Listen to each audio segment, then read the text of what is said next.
Well, not really. Okay, so my question is... You are seeing the channel's body, you're not seeing mine. Very true. Numbers. Numbers, vibrations, Exactly. proportions, ratios. What brought me here? Yes. I see them all the time. Yes. It's your synchronistic markers. What do they mean? They let you know when you are in the appropriate vibration of your true self. They're like road signs, a road map. Okay. You're using them as markers to let yourself know you are still on the vibrational path that you prefer to be on at that moment. At that moment. Thus, then, the idea is that whatever the vibration feels like at that moment, that's the vibration to explore. That's where the information lies that you need. Yes? Yes. All right. Does that answer your question? It's not a big mystery, you know. To a degree. Yes. So after I started listening to your videos, Yes. Connecting more to my higher self, Yes. listening more, Yes. how can I connect more to that physically? Well, are you following the entire formula for acting on your highest joy? I am, until I have that arrow in the unexpected direction. Then why isn't that included in the definition of your joy? Why is that made to be an exception? It's not that it's an exception, it's just that it throws me off. So what? You're right, so what? Isn't that part of the idea of having surprises in life? You don't want your life to be boring, right? Definitely not. Well, then welcome the unexpected direction changes. That's what it's all about. Yes? Yes. Well, then include it in the definition of your joy, because you are making it an exception, or it wouldn't throw you off. You would recognize it as a change of direction that serves you. You wouldn't have a question about it at all if you weren't defining it in some way as something different from your joy. You're saying it doesn't belong there somehow, but it does. Okay. It's just that when I'm led by my emotions, Yes. it throws me off, and then But your emotions are there to get in touch with what beliefs generate them. Remember, belief comes first. You cannot have an emotion without believing something to be true first. So if you're having a certain emotion, it's telling you you have a belief that generated this. If you don't prefer the feeling and you don't prefer the belief, find out what you would have to believe is true about yourself in that circumstance in order to generate that feeling. Then change that belief if you don't prefer it.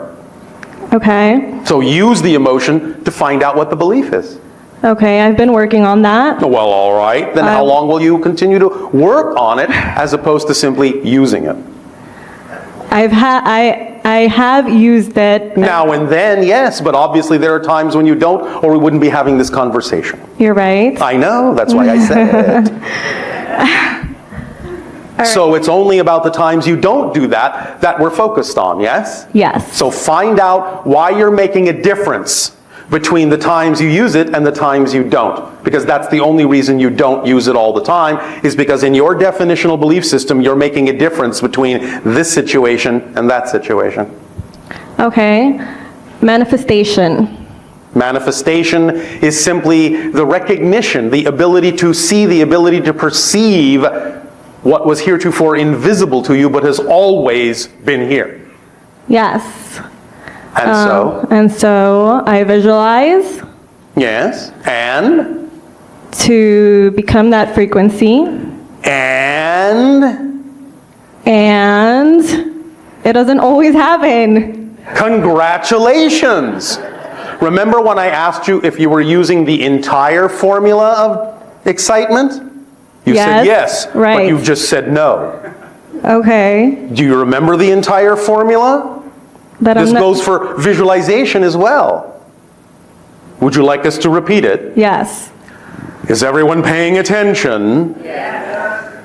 Act on your highest excitement, every moment that you can, to the best of your ability, taking it as far as you can until you can take it no further.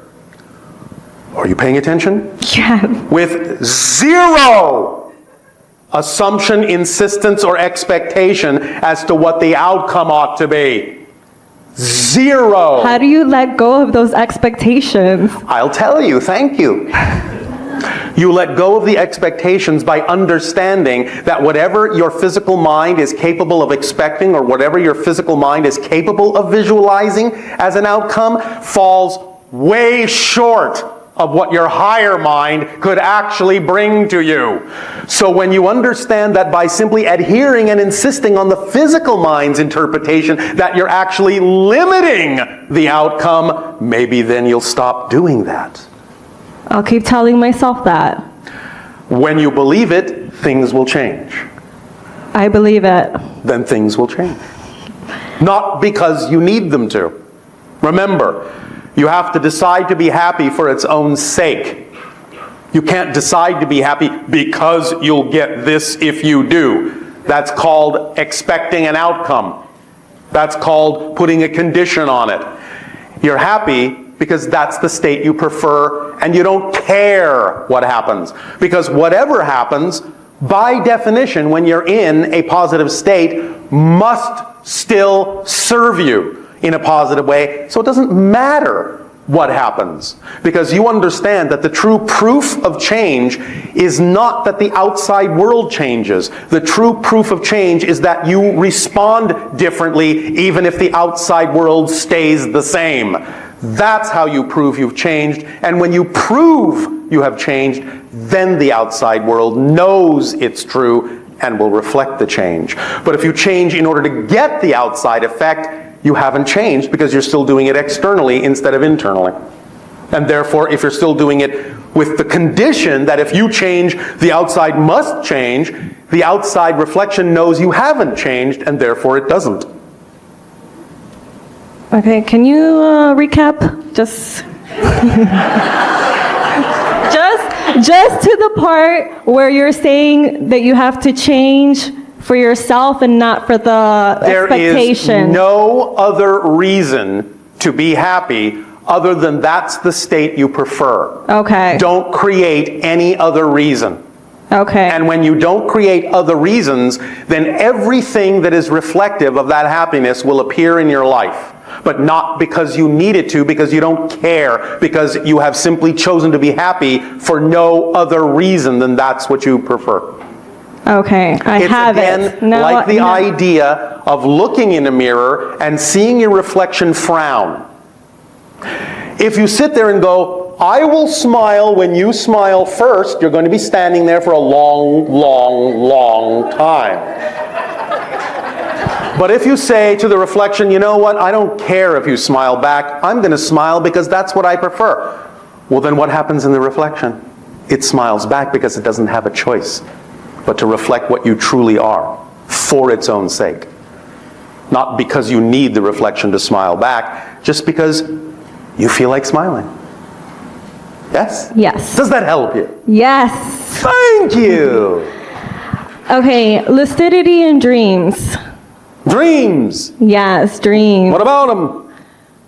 Okay, is there a permission slip to gain more lucidity into my dreams? Absolutely. Tell me. Well, there are many ways to go about it.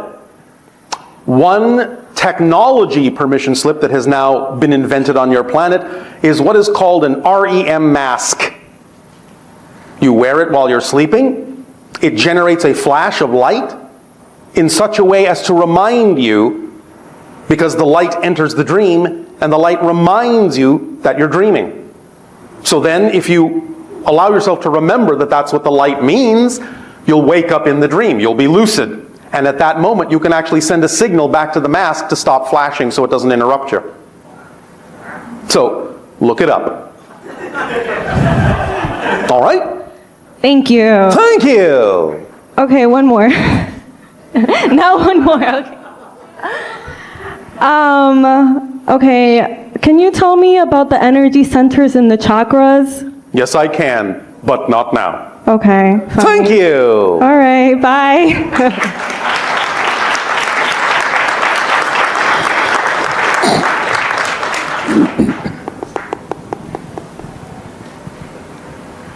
Hello, Bashar. And you good day. So earlier this year, I had the experience where I was laying in my bed Oh, how exciting. and feeling like there was a distinct presence at the foot of my bed A distinct presence. that was sort of swaying me back and forth to where I was sort of being pulled out of my body. That's what it felt like. And that's when my mind started traveling to other places and I was experiencing other things. All right, well, so far this all sounds pretty normal. And every time I would come back into my body, I'd go back out again. But the last time it felt like I was being pinned down. Yes. And that became very scary for me. Oh, So I all tried right. to wake myself up. Yes, Can and? you help me understand what Well, there are that's many about? things that can be going on there. If you are in that sense, actually allowing yourself to shift out into other dimensions, sometimes the idea is that when you want to stop doing that, you have to throw a switch in the amygdala of your brain to paralyze your body. Do you understand? Yes. Because then you are, in some senses, forcing yourself to remain in one particular modality, one particular frequency. Now, there are beings that know how to do this when taking you from one dimension to another, and it can feel like you're being pinned down, so to speak, but it's really just flipping a switch in your amygdala. And this is what happens for most people on your planet also when you dream. Because if that switch didn't paralyze you, you would act out your dreams. This is what happens with sleepwalking. The amygdala switch hasn't gone on. You understand? I do. So, there can be many different kinds of experiences you may be having that can trip that switch or give you that paralytic or pinned down feeling. Okay. Sometimes it's actually important to do that when transferring from one dimension to another so that the particular frequency you are at when you are frozen, so to speak, will remain the frequency that you're at so that it can be more precisely calibrated what dimension you're going to, instead of simply randomly flying off and finding yourself you know not where. Okay. Is there anything to be afraid of? No. It brings up a lot of fear for me. No.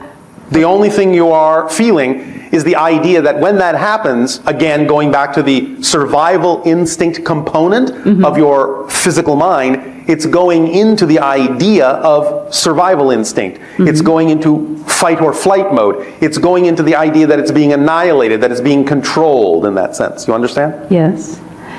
But there is really nothing to fear. Okay. Again, remember, anything you will ever discover in the unknown is just more of you.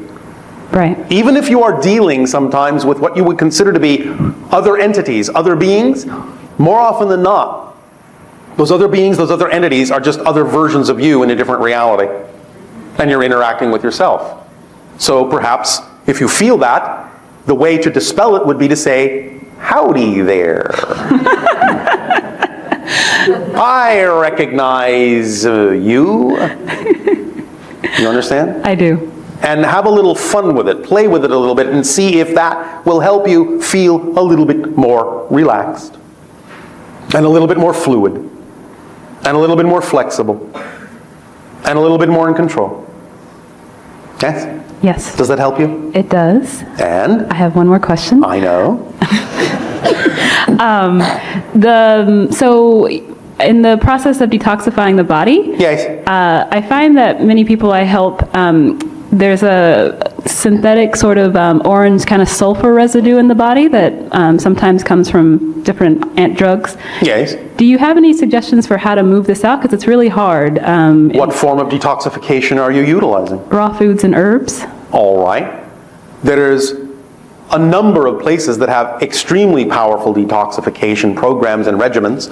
We have suggested one that we guided the channel to discover to answer these kinds of questions. Is that what you have been using? Yes. All right. And you find that the residue remains? Yes. Have you done the full-length detoxification?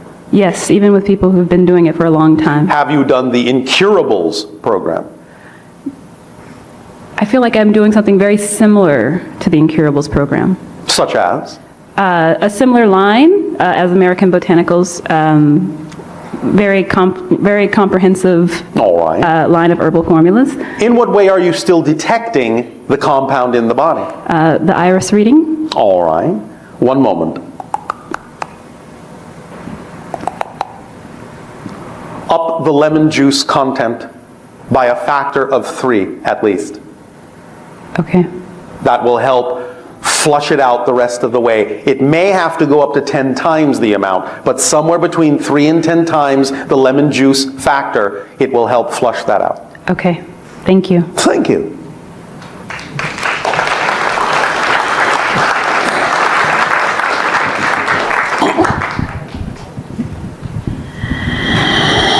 Hello, Bashar. And to you, good day.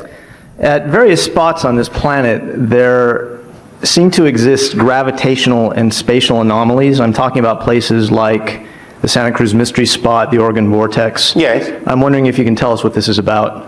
Well, we mentioned this to some degree a little while ago about the idea that these electromagnetic fields on your planet are always in fluctuation and sometimes can give different values to the geomagnetic field, the electromagnetic field, especially when they overlap or reinforce each other. Look at it as resonance. Look at it as standing waves. Look at it as waves reinforcing or canceling each other, and you'll have a better understanding of why some of these anomalies exist. Because there are certain balance points, shall we say, on your planet, being that it is a kind of a crystalline form, certain nexus points, whereby these overlaps may be reinforced in higher degrees of probability than other places. And thus then you may find that some of these anomalies will happen in those places more likely than others. Does that make sense? Yes, it does. Are these anomalies centered at some particular point, say under the ground, or some point that could be located via an experiment? Yes. Some of your electromagnetic sensors are somewhat sensitive enough to pinpoint these things.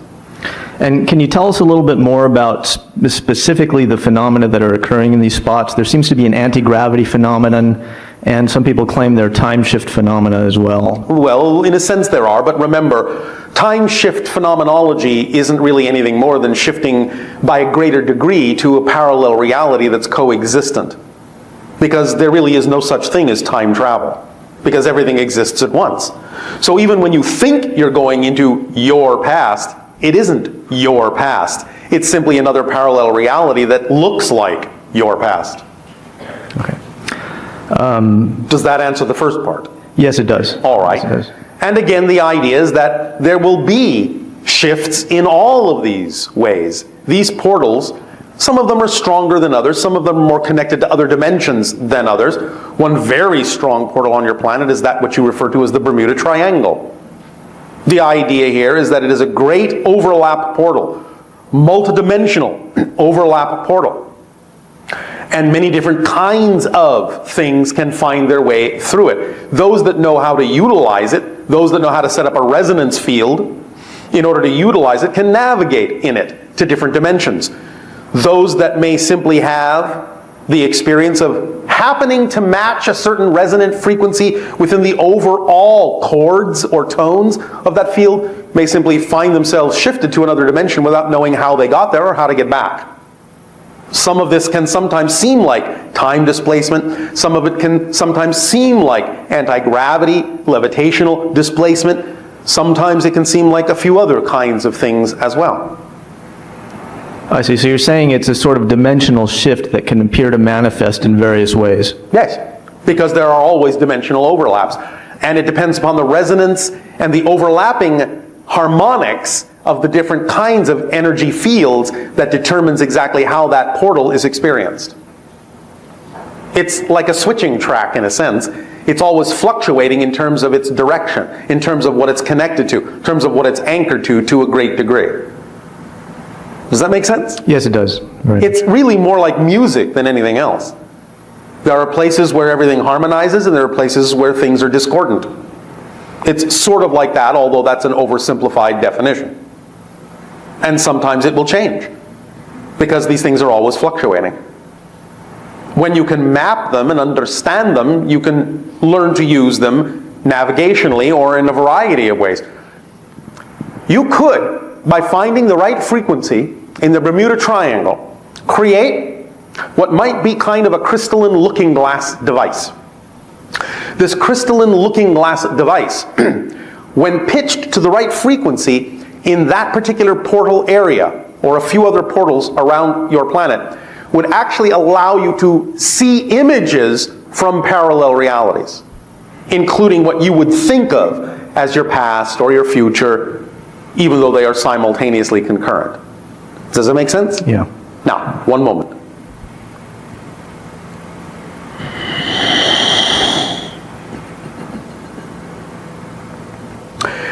There will be a number of overlapping frequencies that would be required to be infused into this crystalline form in order for it to function that way, in order for it to randomly key itself into the vibrational resonance patterns of that portal in such a manner as to be guided or directed in the way that we are speaking of. You can begin with the earth vibration, not only of 7.5 to 7.8 cycles per second, but also the vibration of C sharp.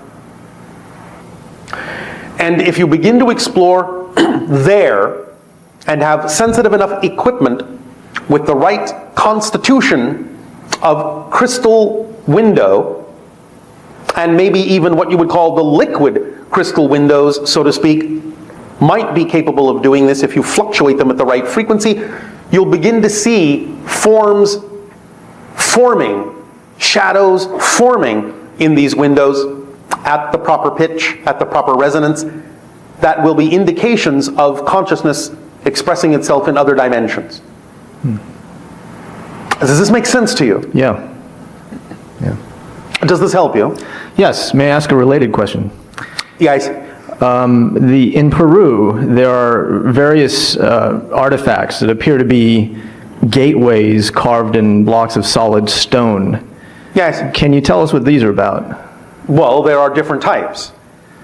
Some of them were to some degree what we're talking about, but in a different way. These gateways, when carved in a certain proportion, out of a certain mineral, contained a certain resonance that allowed people who knew how to match that frequency to be able to become what you would call clairvoyant, to see into other realities. Clairsentient. Does this make sense to you? Yes. So in that sense, it was a similar idea, but it happened within the person, not within a device, other than the fact that the doorway itself surrounded them. Does that make sense? Yes. Does that help you? It does. May I ask, is there a particular modality that one could use to activate one of these devices?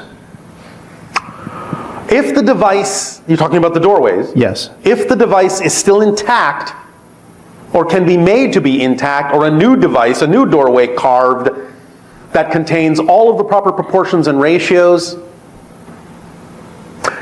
then again the idea of meditation in that space, and also aligning with the gamma frequency, can perhaps begin this process again.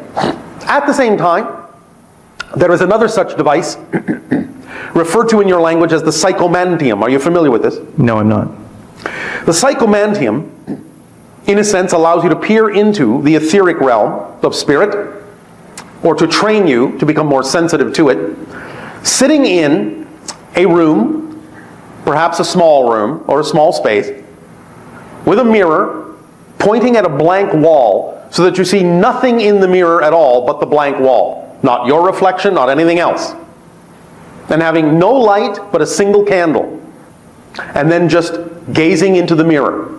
This is a form of scrying, a form of crystal gazing, but it is one that is profoundly connected to the vibrations within you that are connected to the spirit realm. So if you create the psychomantium in that sense, you can train yourself to see spirits in the mirror. That's another such permission slip device. All right? All right, thank you. Does this help you? Yes, indeed. Thank you. Thank you.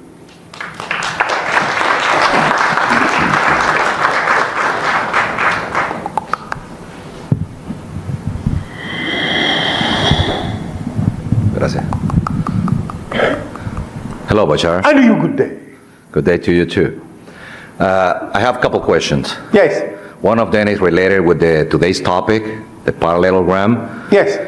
After I heard your speech, your explanation, I thought I understood. Then I was at the table having lunch with another friend. Yes. And then I realized that I was more confused than before. Oh, congratulations. Welcome to the team.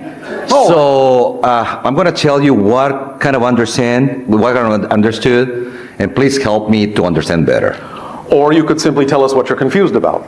Well, it works both ways. All right. Okay, good. What I understood is this, is some sort of a parallel life that works together and everything happened at the same time, and somehow we are at the center of it, and by the fact of focusing on something, we can shift that reality, and by that fact, instead of being parallel, then they intersect somewhere in the line. I understand how you're describing this, but that doesn't negate the fact that there's still parallel realities. It's more like the idea that your consciousness shifts to another parallel reality. The consciousness itself is the intersection, not the parallel realities themselves. Oh, that makes more sense. So Yes, then it the does. parallel part is not outside of us. It's more like, let's call it The inside structure of us. never changes.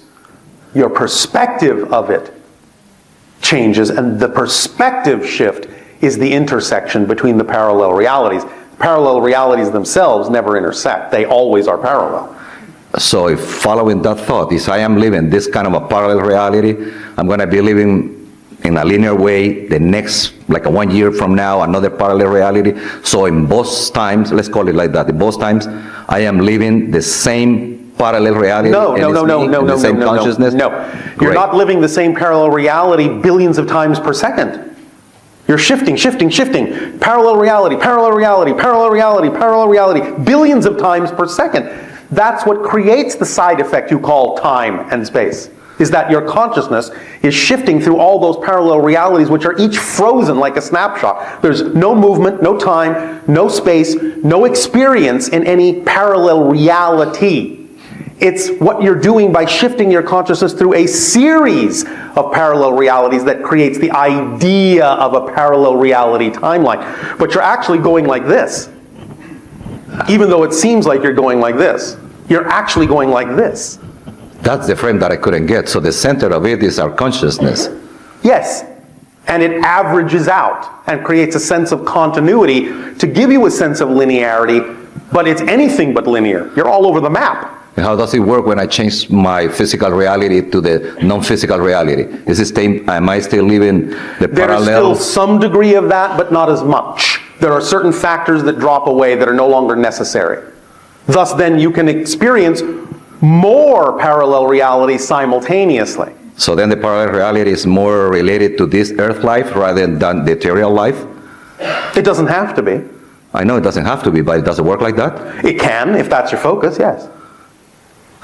So then I can be focused in this reality as well as in my non-physical reality. So then blending both of them, I'm going to be in both places at once, or Well, you are in both places at once. No, yeah, but when I realize when I don't exist anymore in this earthly life, so then I'm going to be just in one. I'm supposed to. That's just your perspective. The body will always exist. The life will always exist because everything that exists always exists. You have to, again, look at this as frozen snapshots. If you take a photograph of yourself right now, and you put that photograph on a table. Just like the lunch. Yes, and then you take another photograph of yourself tomorrow and put that photograph on the table. Did the photograph from yesterday disappear? No, it's still on the table. All the photos exist at the same time. They don't go away. Ceasing to exist doesn't mean that the structure changes. What you're calling ceasing to exist is just changing your focus. But just because you've changed your focus to the non-physical photographs doesn't mean the physical photographs have gone away. They still exist. It's just that you're not focused through them anymore. Interesting. Make sense?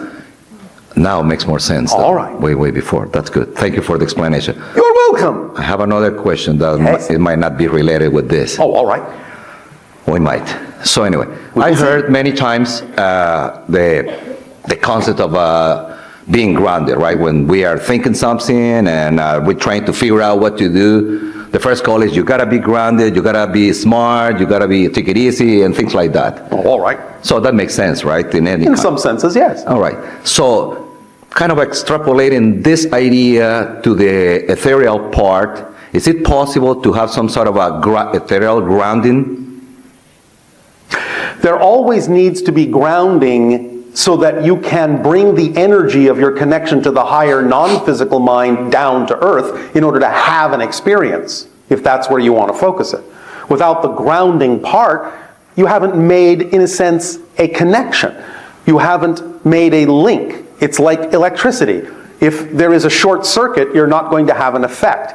So you have to ground the wire and bring the energy through, all the way through the physical material idea, if that's where you want to experience the effect of it.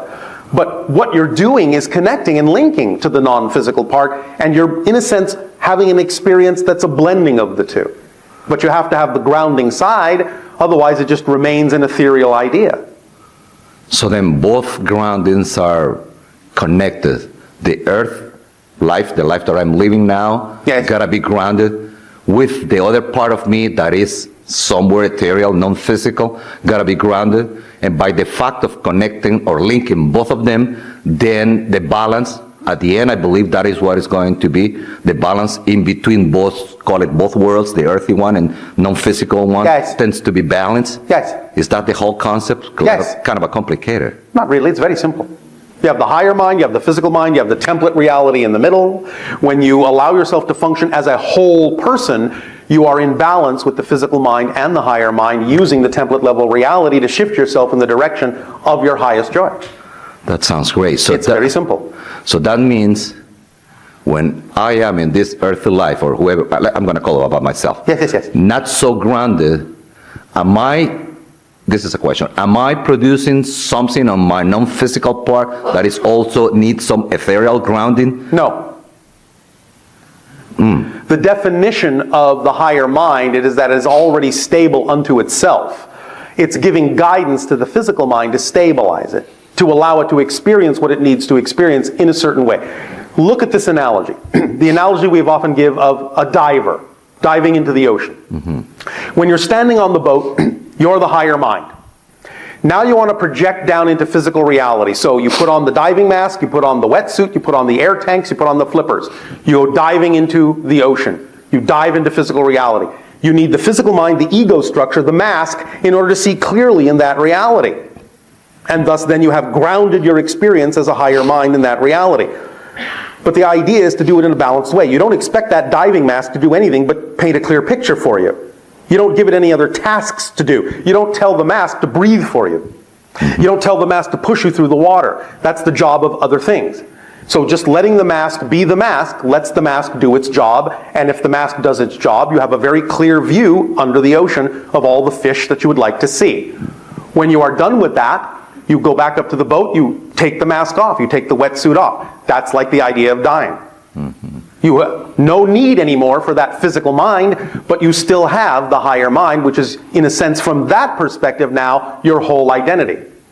But because the higher mind has given itself the challenge, shall we say, the experience, the theme of exploration, to have this physical incarnation experience, it has created a duality within itself of the version of it that's on the boat and the version of it that's underwater. But both are there at the same time. Does that make sense? Absolutely makes sense. All right. And I will hear the recordings to make sure that it's going to be there forever. All right. That's your grounding way of balancing. Yes. Yeah, definitely. It's easy to forget. If you say so. Remember, that's just a belief that it's easy to forget. When you know something to be true, you never forget it, because knowing and action are synonymous. It becomes part of your behavior. It becomes part of your makeup. What you know to be true, you just do. You don't have to think about it. I ask you to walk across the room. You just walk across the room because you know you can. You don't go, well, let's see. I'm going to think, now, can I walk across? Well, I don't know if I believe I can walk across the... Well, let me think about that. No, you just do it because you know you can do it. That's the idea of the balance point. The higher mind and the physical mind in balance is what you know to be true, you just do. It's one thing, it's one act. Inseparable.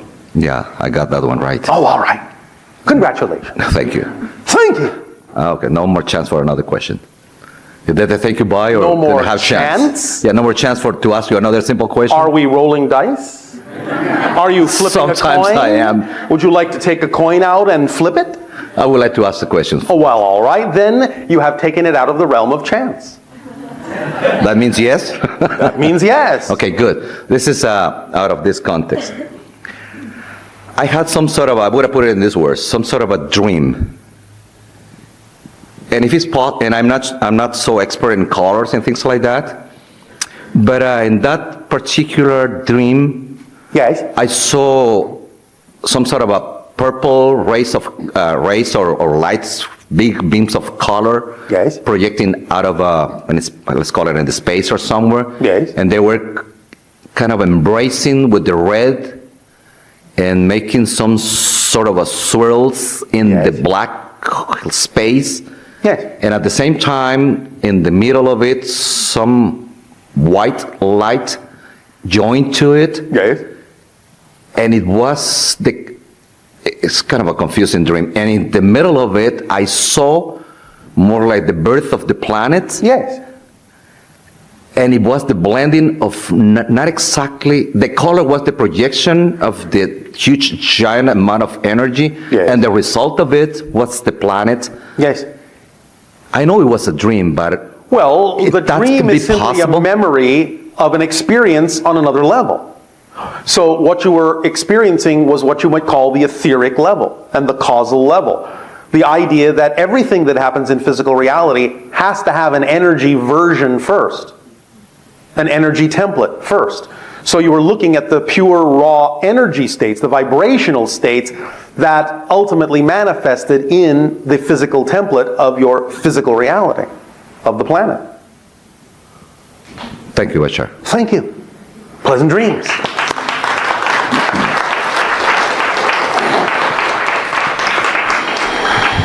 So how are you today? Perfect. And you? Very well, thank you. All right. So we have lots of questions from our viewers today. All right. Please proceed. Okay. Are people incarnated on Earth voluntarily or by karma? Voluntarily. Okay. And Buddhists say that chanting sutras and mantras can eliminate negative karma in the past and present lives. Is this true, and why? All right. First of all, before we answer that question, we can perceive that many questions having to do with this subject of karma may have been formulated by people before they were able to hear the monologue that we have delivered. Therefore, many of these questions about karma may still be coming from an old-fashioned definition of what karma is.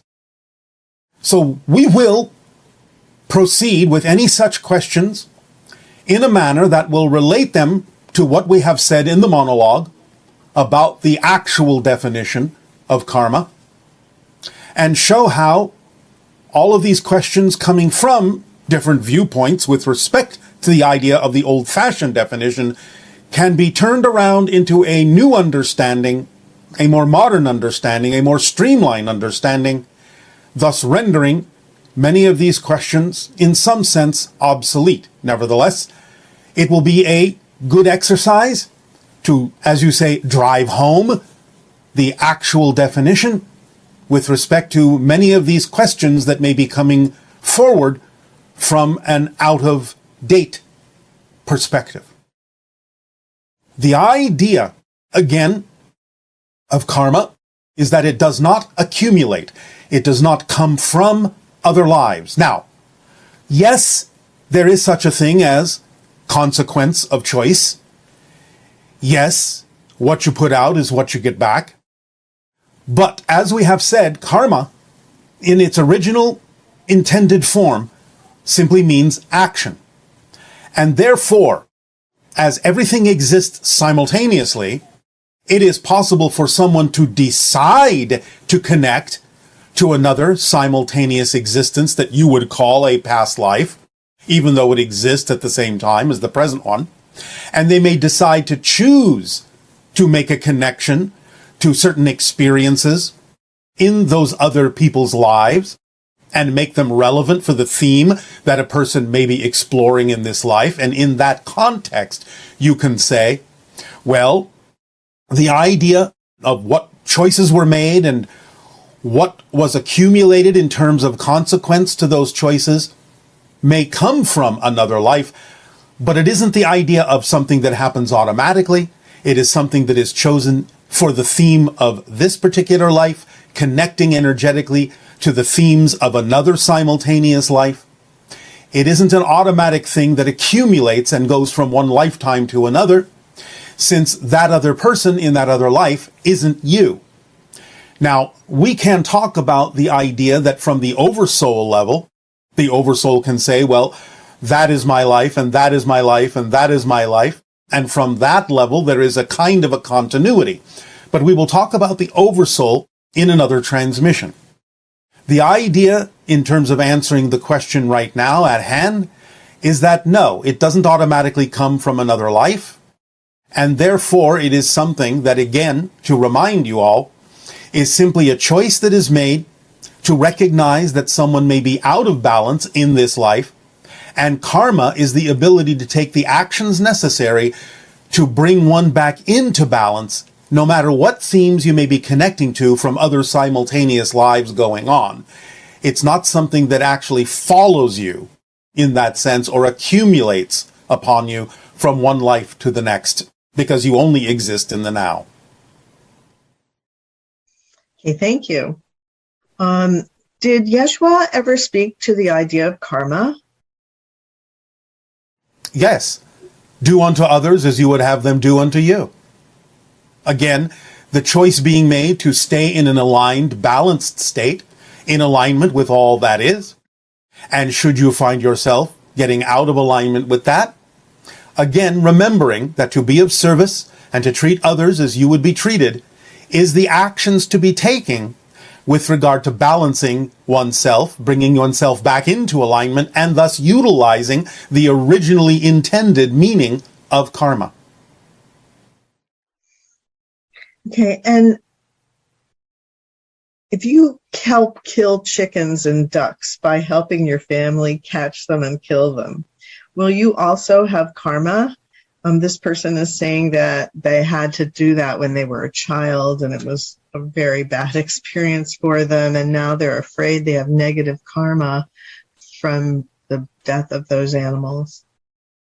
Again, if it is something you can choose now to understand was representative of being out of alignment, even if you were made to do it by your family at that time, it is more the idea of the consequential energy of their choices that they will experience rather than you experiencing it because it was done against your will. So the idea is to simply recognize that it is something you no longer prefer to do and take the actions necessary in your life so that they do not happen that way again. And that will be balancing the idea of the energy and using karma in its more modern format of taking the actions to bring yourself into balance. Do not worry. Do not judge yourself in that sense. You will find that by simply moving forward in your life at this time in the way that you would prefer to, everything will be brought back into balance. And if a person sacrifices 100,000 people to save 1 billion people, will this person have positive or negative karma? Again, the idea is to ask oneself why it was necessary to sacrifice those people in the first place. Were you out of balance in bringing yourself into a situation like that, in attracting such a circumstance? And if you were out of balance in doing that, then take the actions necessary to cease doing things like that that bring you into those kinds of circumstances and situations, so you will not have to make decisions like that in the future. Thus then again taking the actions that bring you back into balance and utilizing the concept of karma in its more modern terminology and its more modern definition. So in that sense, there's not any real answer. If we saw something happening that would involve stopping the person that's doing the negative act. Again, You must remember that there are no accidents, and therefore attracting something into your life that would cause you to have a different choice, that would give you the opportunity to make different choices. In other words, give them the opportunity to stop doing negative things and choose more positive ones. Then you have to take into account also the idea that that person is in your life not by accident, and therefore is part of your ability to attract what you need to use karma to rebalance yourself.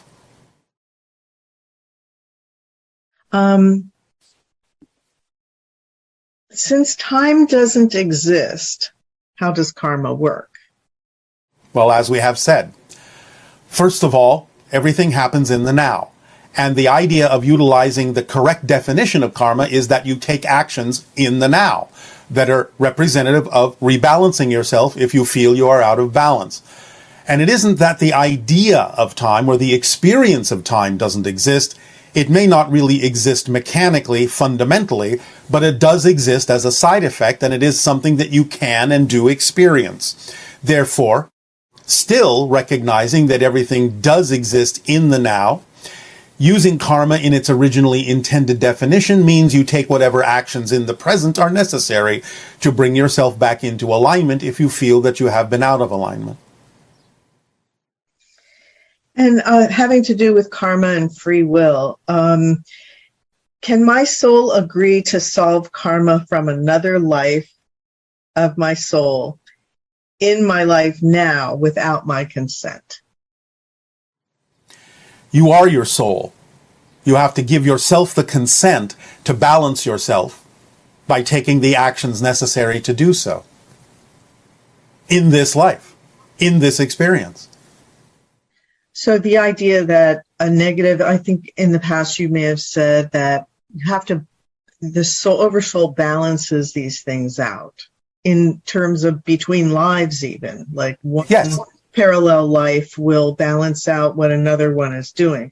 So does the person that's the personality experiencing one of those lives have a choice about it, or is that a decision that was made at another level of itself and it cannot really negate that?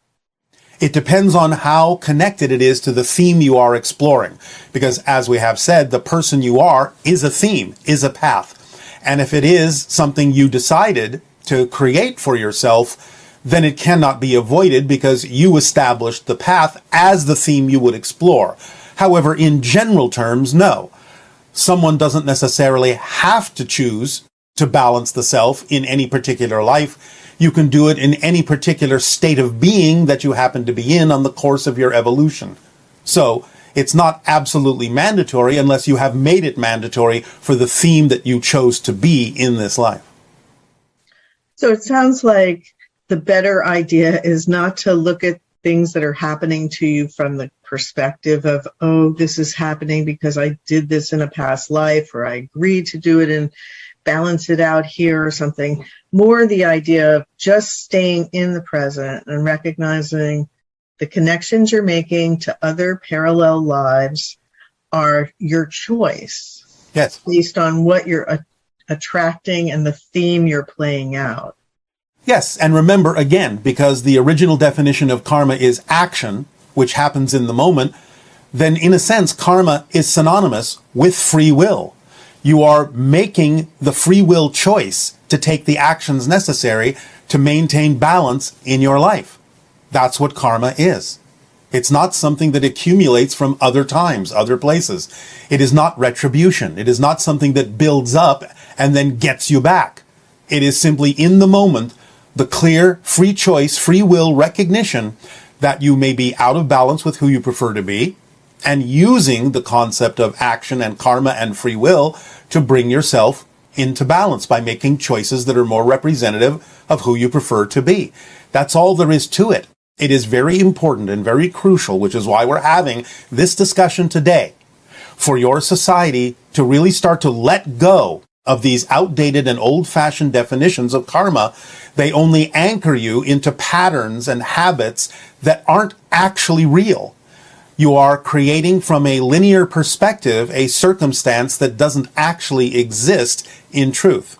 The idea, again, is to bring everything back into present, to take responsibility, the ability to respond for the choices you have made and the consequences therefrom, and then decide, again, with your free will, your freedom to choose, what actions to take, what karma to use to bring yourself into the balance you say you prefer to exhibit in your life.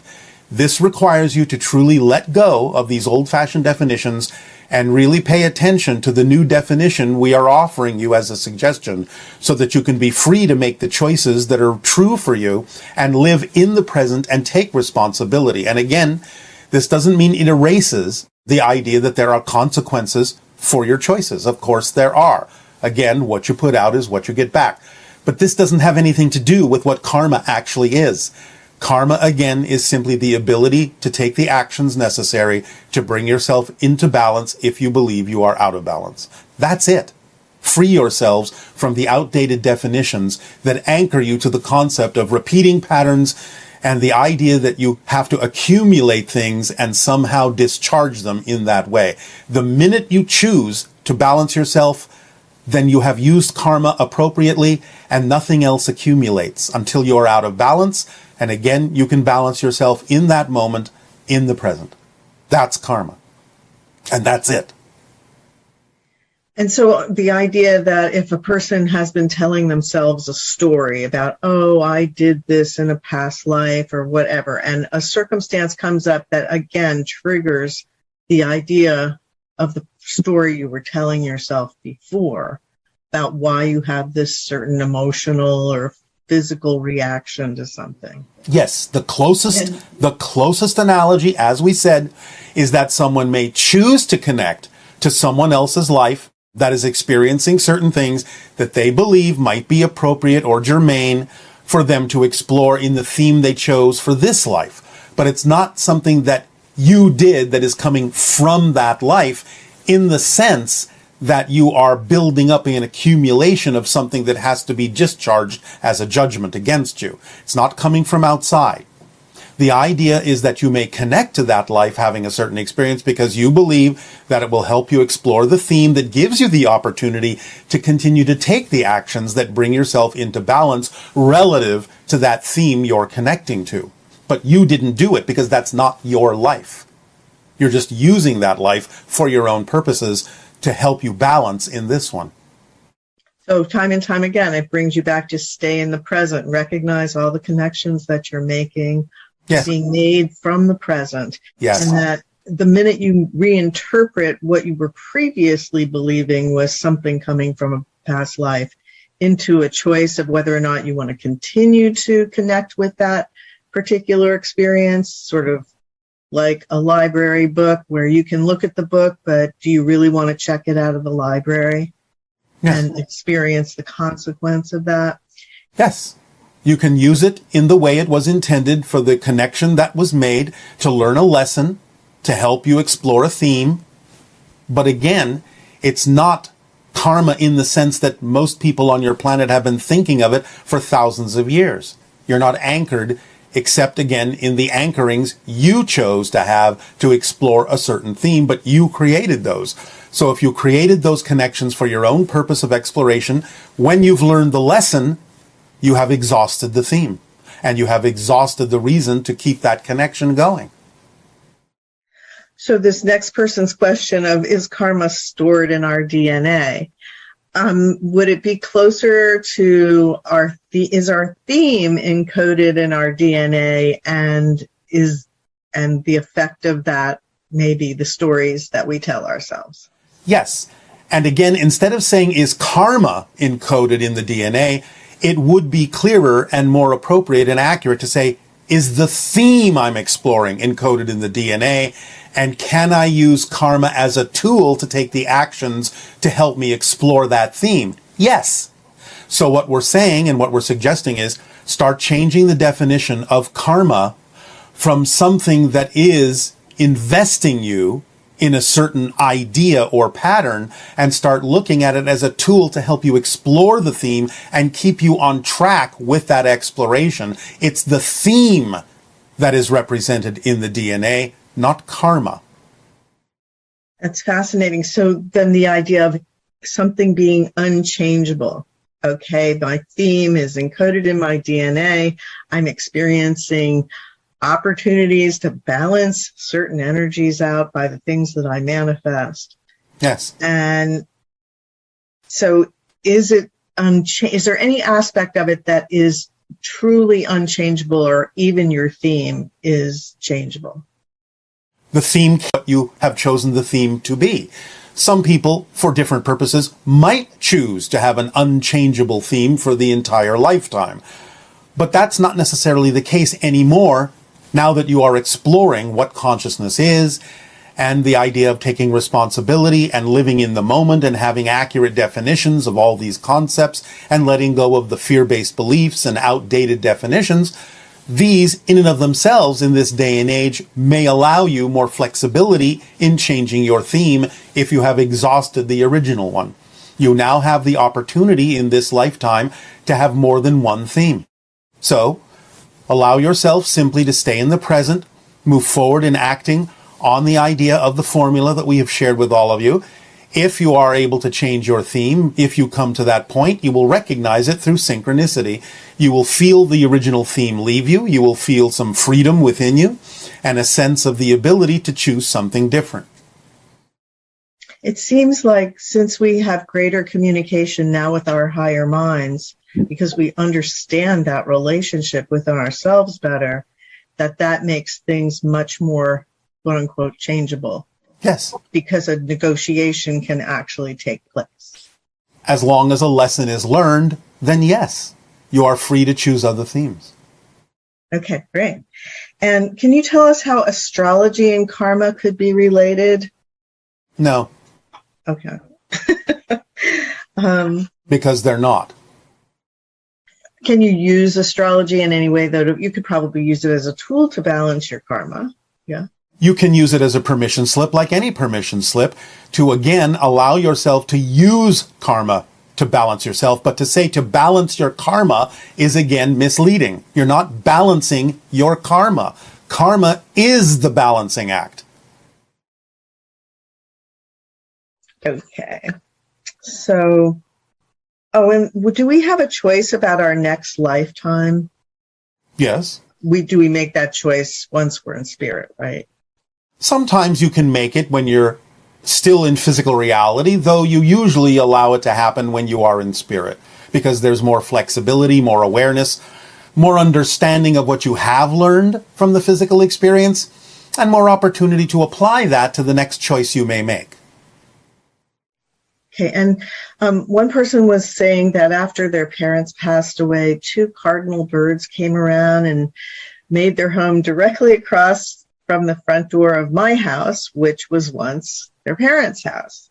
And so this person feels a real connection with these birds and wants to know, is it possible for the soul of a person to come back as an animal? No. This is not a reincarnational question.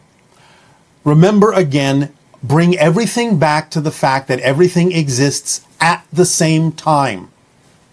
Therefore, that immediately eliminates the idea, mechanically speaking, of reincarnation.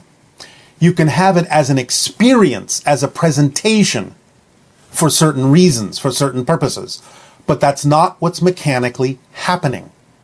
However, this can involve another aspect of the oversoul, of which the person is also a part and the animal is also a part.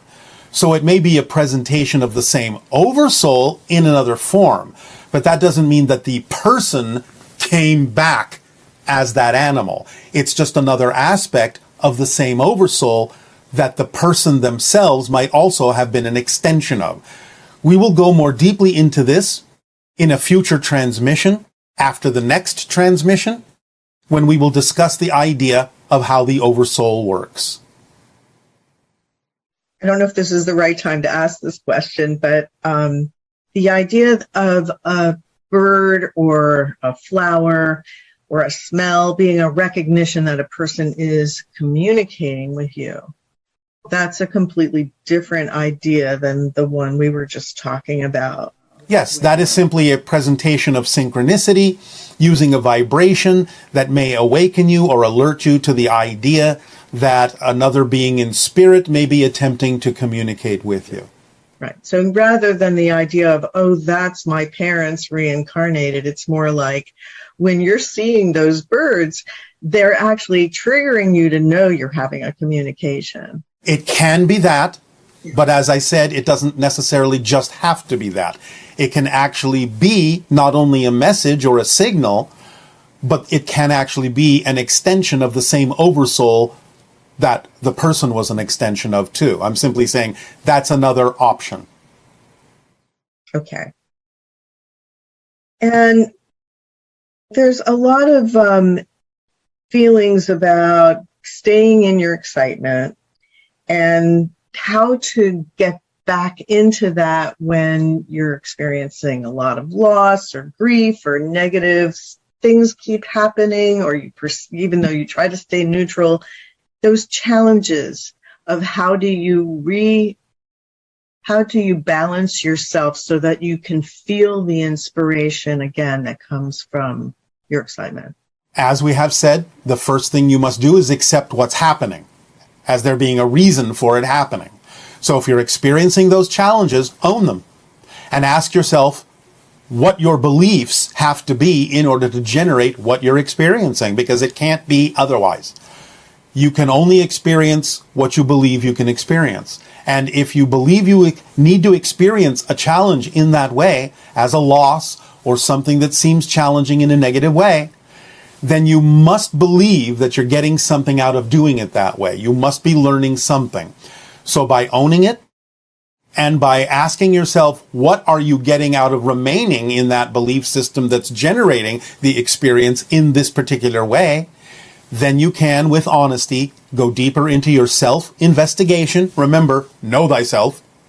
And the deeper you go into why you have a belief that is making you experience these things, why you're holding on to that belief to keep experiencing things in that way, will illuminate what it is you think you're getting out of doing that, why you won't let it go, and it can give you much deeper insight into how to free yourself of it by realizing that by letting it go, you may actually have a much stronger connection and a much more positive experience of what it is you're exploring as a relationship to other people or other places or other things. So when negative emotions come up when someone's following their excitement, such as feeling very intense anxiety and insecurity. Remember, that's what's supposed to happen. The reflective mirror tool in your passion brings your attention to belief systems within you that are out of alignment with your passion. So the fact that those things come up should excite you.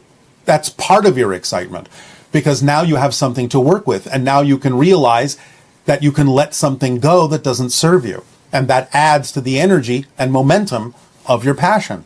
So it's all right to feel those things and own them, but recognize that's why they come up, because they're bringing your attention to something you didn't realize was there, and now that gives you the opportunity to work with it and let it go, and that is an exciting prospect. Now then, we move forward in the understanding of your meditation, and we ask you in a relaxed way, with whatever accompaniments you wish of light and sound, to focus on the understanding and the definition of karma as we have presented it to you, so that you do no longer experience it as you breathe into yourselves more and more deeply and relax and let go of old definitions, old ideas of punishment, because all that is does not punish. Old ideas of retribution, for there is no retribution in spirit. Old ideas of deserving pain, for there is no pain in the world to come. Allow that to become this world, and allow yourselves to simply recognize karma as a gift given to you, as a corrective measure, as a choice to create actions, which is its meaning originally and can become its meaning again. Action. actions that realign you with your true self, your true vibration, and bring with it the ability and the gift to see and have the discernment to perceive when you are out of alignment with your true self more clearly, to recognize the difference between true passion and excitement and the difference between that and anxiety and fear, and to go forward, not backwards, and to use karma to your advantage as a course corrector, as a guide, to take the actions necessary, to take the actions that allow you to let go of the fear, to take the actions that bring you back into alignment with your true self, who you really know yourself to be at your core, your essential being. Breathe into that. Bring karma into the present. Not from the past, not about the future, but in the now. Karma only exists now. It's not about what happened in a past life, for even though that can be an experience, mechanically there is no such thing as the past. Everything exists here and now, and so does karma. So do the actions you can take every day, here and now, to make sure you are in alignment with who you truly prefer to be. To look around for the opportunities of actions that you can take to be of service, to be of assistance, to be a positive living example of what others can choose for themselves without you needing them to do so. Be of service in that way. Be the essence of the meaning of our word aveo, in service. For I am in service to you, and you can be in service to all by being yourself and living in a free way that you choose what you prefer and use karma to your advantage in the moment and not associated with the past or the future. It is a living mechanism in the present to bring yourself back into alignment. That is your karma. Use it wisely, use it well, use it consciously. This will connect into the next transmission where we describe the idea of how you use your conscious, subconscious, and unconscious mind as well, and how they work together in the present to create your reality experience, and how they work with your beliefs to do so. So we prepare you for that by allowing you to change your definition and your beliefs about what karma means and bring it fully into the present, so you can have a much clearer understanding of how your consciousness and your physical mind works, and so that you can more clearly and consciously navigate yourself in physical reality as an experience with clarity and love and freedom and joy. Karma is here and now. Allow yourselves to breathe it in and relax into the grace of seeing yourselves as you truly are, and letting go of those things that are not you, letting go of those fears, those definitions that do not serve you, looking for the ways in which everything can serve you. Everything, without exception, can serve you if you remain in that state of grace, that state of positive karma. Take the actions, have the definitions, make the choices that bring you into the present and allow you to know that that's where you truly live, in the here and the now. That's your karma. Breathe it in, take it in, and make it your own. Thank you for allowing us to share all of this with you this day. Our unconditional love to you all. Welcome home and pleasant dreams. Good day.